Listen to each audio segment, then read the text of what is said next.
असां तव्हां वॾा खुशनसीब आहियूं जो अल्लाह ताला इन सारी कायनात में एड़े महबूब जो तो असां के उम्मती बनायो वा जय ताजदारे कायनात जेड़ो न अल्लाह ताला अग में को मोकलियो वा न को एड़ो शान वारो क़यामत ताईं को अचण वारो आहे। हदीस पाक में अचे तो ताजदारे कायनात जो पंहिंजे रब जे हुजूर में के कतरो मकाम ऐं मर्तबो वा पाण फरमाइन था क़यामत जे ॾियारे जाते नफ़सी नसी वारो आलम हूंदो कंहिं नबीअ के जुरियत न हूंदी जो अल्लाह जे हुजूर में गुनाहगारन जे बारे में सिफारिश करे सके। पाण फरमाइन था उहा मूं मुस्तफ़ा जी ज़ात आहे जो पीरियों पीरियों गुनाहगारन जे बारे में पंहिंजे रब करीम जे हुजूर में सिफारिश कंदुसि। तवज्जो जमात जो आहे त ॾाढे सुभान अल्लाह चो। वाहिदुल क़हार जे हुजूर में आदम अलैहिस्सलाम खां वठी वींदे ईसा अलैहिस्सलाम ताईं हर नबी जे दर ते वींदा हर एक नबी चंदो इज़हबू इला गैरी अजु कहीं बे जे दर ते वञो वाहिद तो असां जे आका मुस्तफ़ा करीम जी ज़ात आ जो जॾहिं महबूब जे दर ते पहुचंदा पाण फरमाईंदा अन अल्लाह ऐ गुनहगारो भली करे आयो मां मुस्तफ़ा अजु तव्हां जे लाइ आहियां।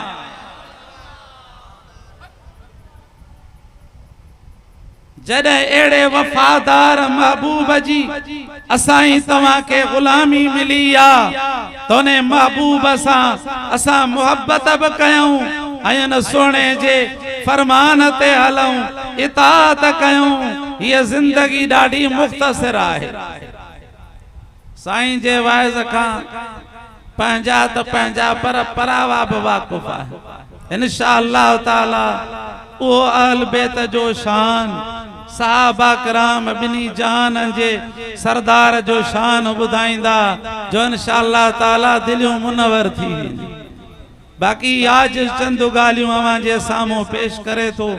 दिल जे हुजूर असां बुधो फकीर मज़हर अली के अर्ज़ कयम साईं के ही अर्ज़ कयूं पर चई तन साईं कुछ तवां भी थोरो बुधायो बड़े असां भी नालो गणायूं था। अवां जे सामो 30 सिपारे मां आखिरी सिपारे मां एक आयत सगोरी तिलावत कई थम जैमें अल्लाह ताला पंहिंजे खौफ रखण वारन बंदन जो बयान फरमायो आहे। यह जिंदगी ॾाढी मुख्तसर आहे। 40 साल 50 साल 60 70 साल 100 साल जिंदगी थे पर सोना मौत जरूर अचण वारो आहे। असांजा मुर्शिद करीम फरमाईंदा आहिनि त फ़कीरो मौत मथों बीठो वा कब्र सॾे रही आहे ही जहान दारुल फना जो वा जेको इन जहान में आयो वञण जे लाइ आयो पर जेको हिकिड़ो मर्तबो वियो वरी कॾहिं मोटी कोन आयो। नजर कर कलो को रियाड़ो अज असांजो अबो नजर को न थो अचे उहा जी जल अमड़े जेका मिठी मिठी बोली सेखारींदी अज उहा घर में नजर न थी अचे ॿाहिरि चेलन जा संदरा अज वे नजर न था अचनि। सोना कल उन्हनि जो वारो हो सुभाणे तो असांजो बचण वारो वा तो बेटाई घोट दाह कई आ त वखर उहो विहाय जेको पै न थे पुराणो एड़ो अल्लाह अल्लाह जे हबीब जे मोहब्बत वारो इताअत वारो फरमा बरदारी वारो वखरो रखो जेको दुनिया में त तुझी इज्जत कराए पर कब्र क़यामत में भी कर मथा कराए छे। व अम्मा मन खाफ मकाम रब्बी ऐं पर जहे खौफ कयो जेको दिनो पंहिंजे रब जे हुजूर में बीहण खां पंहिंजे रब जे साम्हूं बीहण खां ही अल्लाह ताला पंहिंजे रिजण वारन बानन जी तारीफ करे रहियो वा त व अम्मा मन खाफ ऐं पर जहे खौफ रखियो, जै डपु रखियो पंहिंजे दिल में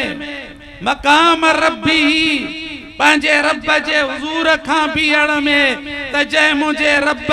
मुखे पालियो वा, जै पैदा कयो वा, जै सुणी सूरत ॾिनी आ, जै बच्चा बार ॾिना, हर नेमत अता फरमाई आ, क़यामत जे ॾियारे उन रब जे हुजूर में मुखे साम्हूं थियणो आहे। मुखे अल्लाह जे हुजूर में बीहणो वा। जेकॾहिं मां गुनाह जा कम कंदुसि, बेफरमानी कंदुसि, पंहिंजे रब खे कहिड़ो जवाब ॾींदुसि, कहिड़ो कंधु खणंदुसि, कहिड़ी वरंदी ॾींदुसि। पोइ इहो बानो दिल में सोचे करे वन हन नफ्सन हवा, पंहिंजे नफ्स खे बुरनि ख़्वाहिशन खां रोके रखे। पंहिंजे नफ्स खे नफ्स उभरी पियो गुनाह जे लाइ, पर एॾो रब जो खौफ आयो ताइबाना खबरदार थी, तू या बेफरमानी त करी तो, पर क़यामत जे ॾियारे रब जे साम्हूं बीहणो थई। अल्लाह तोखां पुछा कंदो, हुन ते खौफ गालिब अचे तो वञे। मुंहिंजे आका जो सचो गुलाम गुनाह खां पंहिंजे नफ्स खे रोके तो। अल्लाह फरमाए तो फइन्नल जन्नत हियल मावा, एड़े बाने जी जाइ मां अग में बिशारत ॾियां तो त मां जन्नत में तैयार कई आहे। केड़े बाने जी? जै पंहिंजे नफ्स के बुरन ख़्वाहिशन खां रोकियो। नफ्स चए तो व्याज जी बाजार के गरम रख, नफ्स चए तो त रुश्वत खा, नफ्स चए तो त व्याज खा, नफ्स चए तो सजो ॾियारो कमकार छॾे करे जुआ जे अॾे ते बीठो हुजे, पराए दरन में नज़रू कर, बुराई पुछड़ाई कर, निमाज जे वेझो न वञो, कुरान पाक जे वेझो न वञो, पर मोमिन बानो वा। पर मां इहे चवां अॼोके दौर में इन नफ्स मारे खां उहो बचंदो जंहिंजे मथां कामिल पीर जी नज़र हूंदी, जैके कामिल पीर जी दुआ हुंदी। हे भी मुझे कामिल पीर जो फैज़ आहे। मुझे कंबर वारे सखी सैयद जी इन मिठे माछी वारन जे मथा निगाह करम आहे, जो अजो के दौर में नफ्स के पोइते करे ऐं अल्लाह रसूल जे रज़ा जे लाइ हे गरीब मिस्कीन फ़कीर इन्हनि जे हाल खां तव्हां सभु वाक़ुफ़ आहियो। पर केड़ो सालों साल जा वधिक शानदार प्रोग्राम कंदा था। तमा शहर वारा भी मुबारक जा लायक आहियो। त दोस्तो दुआ कयो अल्लाह ताला असाई तमा के भी इन जमायत मां करे जो नफ्स मारो उभरी भी है, पर असा पंहिंजे रब जो खौफ रखे बुराई खां पाण के बचायो। अल्लाह असा के नमाज नसीब करे, मस्जिद रे असा जा पैर थियने, असा जी कमी हुजे या शादी हुजे मुस्तफा जे शरीयत जे तरीके ते हुजे, सोने नबी जे सुन्नत तरीको हुजे। जे कदे को के पुटड़ो जमे उन जो अकीको थे, तब घर में दुल शरनायू न एको साउंडन ते नचकारा न हुजने, पर पंहिंजे नफ्स के रोके करे त या नेमत पुटवारी रब अता कई आ। शैतान के राजी ना है करणो, रहमान के राजी करणो वा। सभई चो इंशाअल्लाह ताला। सोना जेका फकीर जी जेका उथी वेठी है चाल चलता न, उनमें मुर्शिद जी वा निशानी ज़ाहिर थींदी आ त सदाए कामिलन जो सोबती ऐं उन जेको खुशी जो प्रोग्राम थे त उन जे मथा नफ़सानत गालिब थी वञे, शैतान जो शिर गालिब थे न। जेको कामिल पीर जी तरीक़त में सहू हुंदो आ, भली हिकड़ो शहर राज भाग हिक तरफ हुजे, पर चवंदो मुंहिंजो कामिल मुर्शिद राज़ी थे। छो जो मुर्शिद राज़ी थियो त मदीने वारो साईं राज़ी थियो, मदीने वारो साईं राज़ी थियो त खुद रब जी ज़ात राज़ी थी वई। तंहिंजे कर दोस्तो तव्हां सभिनी के भी इहा गुज़ारिश आहे, इहो वक़्त ई बेरो वा जो रब करीम तो असां के मुसलमान बनायो वा, वरी मुसलमान बनाए करे तो असां के अल्लाह ताला सैयदुल मुरसलीन जो उम्मती बनायो वा। तू असा आदम सफीउल्लाह जान, इब्राहिम खलीलुल्लाह जान, मेराज वारी रात बैतुल मक़दस में 1.25 लाख नबी मुक़्तदी हुआ असा जो नबी इमाम हुयो अल्लाह ताला तो असा के इमामुल अंबिया जो उम्मती बनायो असाई तवा क्या अल्लाह ताला हसरत खणाए छदिया 14 सिपारो रुब्बमा यवद्दुल लज़ीन कफरू लौ कानू मुस्लिमीन जंहिंजो तर्जुमो मा त घणी तमन्ना कंदा घणी सद कंदा जन दुनिया में कुफर कयो कुफर वारी जिंदगी बसर कयो शिरक में आ तौहीद को नहीं सोने नबी जे रिसालत ते ईमान को न हो ये घणी परेशानी कंदा क़यामत जे ॾियारे लो कानू मुस्लिमीन काश हाओ जेकर असा मुसलमान हुजूं ऐं असा के अल्लाह ताला मुसलमान करे पैदा कयो रुगो पंहिंजा पैर संभाले करे हलऊं खुदा जो कसम तॾहिं त असांजा कामिल मुर्शिद फरमाईंदा आहिनि त फ़क़ीरो जेको सच्चो मुंहिंजे आका जो ग़ुलाम आहे अल्लाह उन आशिक़ जा हिते बि कर मथे कयां त उते बि कर मथे हूंदा फुरिया वे जेके हिन दर खां फिरियल त घणी तमन्ना सद कंदा काफ़िर क़यामत जे ॾियारे जंहिं ॾियारे तफसीर लिखन था पीरी पीरी वे सद कंदा जडे मौत जा मारू काफिरन दे इंदा तपो उन्हें वक्त में उहे या तमन्ना कंदा त यार असा वट वडा हेबतनाक दहशतनाक मलाइक आया ने ऐ मुसलमान दे नूरानी मलाइक इंदा सोनन सूरतन वारा लौ कानू मुस्लिमीन हाओ यार जे करे असा मुसलमान हुजो पर या पो उते या पेशेमानी कम नहीं बे नंबर ते तफसीर लिखन था त जडे काफिर के कब्र में अजाब थींदो ऐ भर में मोमिन जन्नत जे बागन में हुंदो उते भी आ तमन्ना कंदो लौ कानू मुस्लिमीन काश जे कदे यार मां भी मुसलमान हो जा त मुजी कब्र रियाजुल जन्नत बनजी वने ये गालियों बुधी एहसास पैदा कयो पावटे जो सबई खाओ था या हर शय जे ला वडा होशियार हो बाकी दीन जो गालियों थन त हिन कना मा बुधी करे उन मा कढी छॾियो एतरा सादा भी न थियो जो सब जनाजा नमाजू पढ़ा तो अजू ताई दुआऊं त पंहिंजी चाहे ते पर मुसलमान के जनाजे जी नियत बनाए कोन थी ये न कयो न कुछ पंहिंजी भी हिम्मत कयो पुनल इंदो पाण पर आब कुछ अग भरी थिया पोता जे कर घर में परेशानियां बीमारी वधी वया हे मसलो वा सोना तू न चोटिया जो जोर दे मसला हल न थींदई मसला हल थींदई रब जी ज़ात जे हुजूर में अचण सा मुस्तफा करीम जो सच्चो गुलाम थी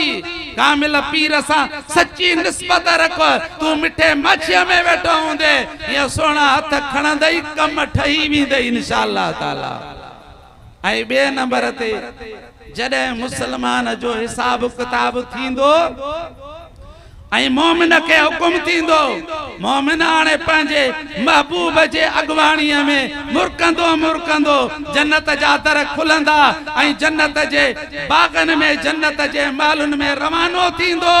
इते काफिर खन सा यो मंजर मुसलमानन जो दिसी करे चवंदा लौ कानू मुस्लिमीन हाओ यार जे करे असा भी मुसलमान हो जो त यो ककर करम जो असा ते भी वसे आ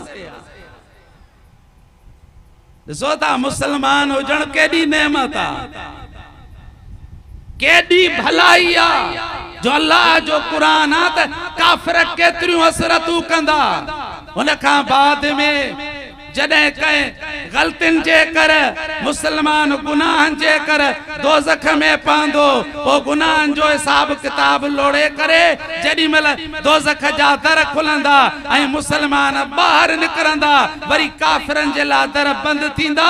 उते भी काफिर हसरत करे चवंदा लौ कानू मुस्लिमीन हाओ यार जे करे असा भी मुसलमान हुजवा इने मुसलमानन वांगुर दोज़ख जा दर असा जे ला भी खुलना असा के भी निजात मिली वने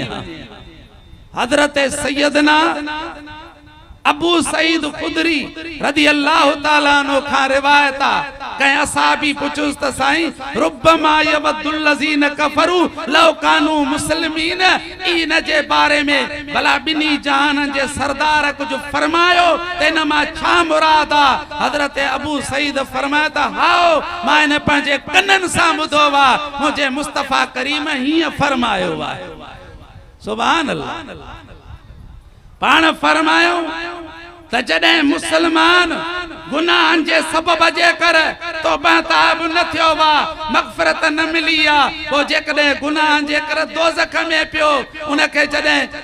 अज़ाब हूंदो उते मुशरिक काफ़िर उन जे तकलीफ़ अज़ाब के ॾिसी करे ऐं मुसलमान खे तानो हणंदा त ऐ मुसलमान तो जो तौहीद ते ईमान आंदो तो जो पंहिंजे नबीअ जी तस्दीक कई त हाणे कर ख़बर जहिड़ो असांखे अज़ाब तहिड़ो तोखे अज़ाब आ तोखे ईमान फ़ाइदो त कोन ॾिनो समझो था न कोन था समझो हा त ताहूं करे सुभान अल्लाह चओ हा समझो था न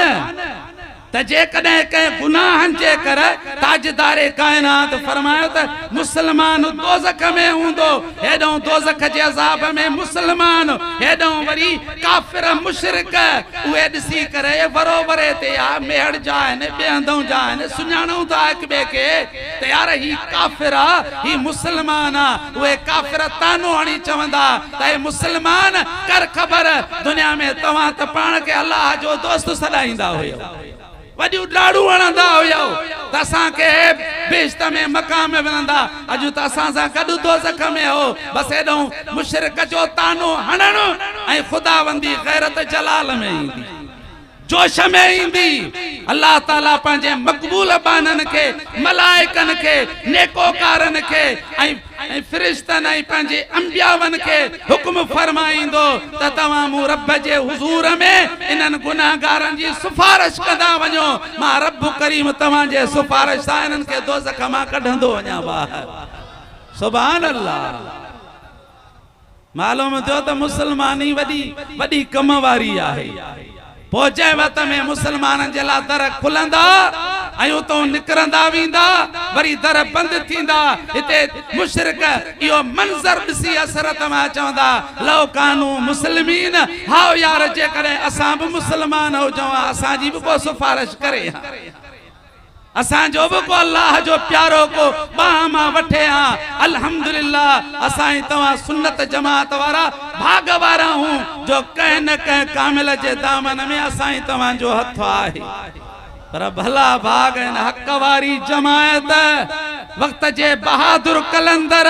सखी सैयद कंबर वारे जवान जे जमायत जे लाइ जन के अल्लाह एड़ो वक्त जो गौस अता फरमायो वा जे कंबर वारे घोट ते अज सुन्नत जमायत जा वली नाज़ करे रही बस ये दिल चाहे थी ताज़ो मुतालियो करे आयुस त अल्लाह ताला जे हुजूर में जेको माफ़ी थो वठे पंहिंजे गुनाह याद करे इंसान खाती आहे केतरो भी केर कोशिश करे पर गुनाहगार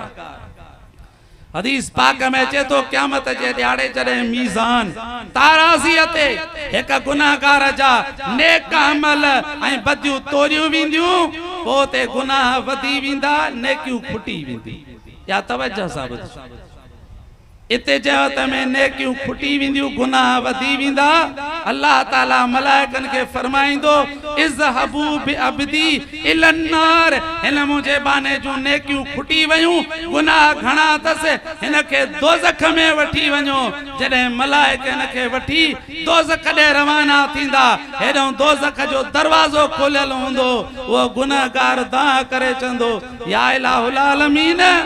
तुझे प्यारे हबीब जो फरमान त हर वाक़े जे लाइ शाहिद हुजन हर वाक़े जे लाइ गवाह हुजन हे जो मुझो एतिरियूं बदियूं बुरायूं ज़ाहिर थियूं आहिनि त हिन जे लाइ गवाह कहिड़ा आहिनि मूंखे दोज़ख क़बूल आहे पर शाहिद कहिड़ा आहिनि अल्लाह ताला फरमाईंदो बाना जेकॾहिं तूं शाहिद गवाह घुरी थो त मूं अल्लाह वटि ने तुंहिंजे बदन जा गवाह बि मौजूद आहिनि इन जा मूं वटि शाहिद भी मौजूद आहिनि